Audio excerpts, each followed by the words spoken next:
సరే బాగుందయ్యో ఈ కథ ఏదో సరే, కానీ కలువ పూలు రాత్రిళ్ళే ఎందుకు వికసిస్తున్నాయి అది కూడా చెప్పు అంది.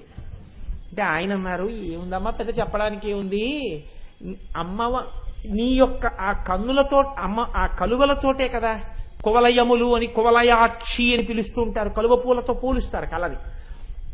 ఆ కలవ పూలకే అదే కోరిక పుట్టింది.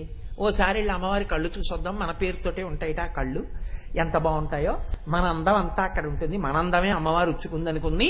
ఈ కలువ పూలన్నీ బయలుదేరుతూ పోని బయలుదేరాయా, ఏదో తిరుపతి వెళ్లే ముందు అందరికీ చెప్పి వెళ్ళిపోయినట్టు మేమందరం అమ్మవారి కళ్ళ దగ్గరికి ఎడుతున్నాం అంటే, ఎందుకు అని అడిగితే మా పేరే ఆవిడ కళ్ళు పెట్టుకుందిట, కువలయాక్షి అని పెట్టుకుంది, మా అందం అంతా ఆవిడ దగ్గర ఉందిట, ఓసారి వెళ్ళి చూసొస్తాం అని.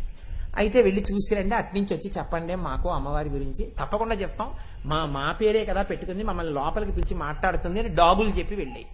తీరా వెళ్ళి అమ్మవారి కళ్ళ ముందు నించున్నాయిట.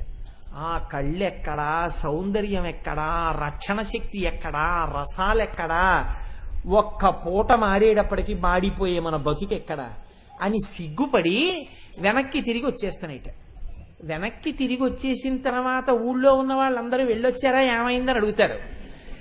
ఏమైందని అడుగుతారని ఆ రోజు నుంచి కలవ పూలు పగటి పూట వికసించి ఇంట్లోకి వెళ్ళడం మానేసి రాత్రిపూట తలుపులు తీసుకుని వికసించి ఇంట్లోకి వెళ్తున్నాయమ్మా, తలుపులు తీసుకున్నాయి, అందుకని రాత్రులు విచ్చుకుంటాయి పగలు విచ్చుకోవు కలువలు అన్నారు. శంకరుల ప్రజ్ఞకి శంకరులే సాటి.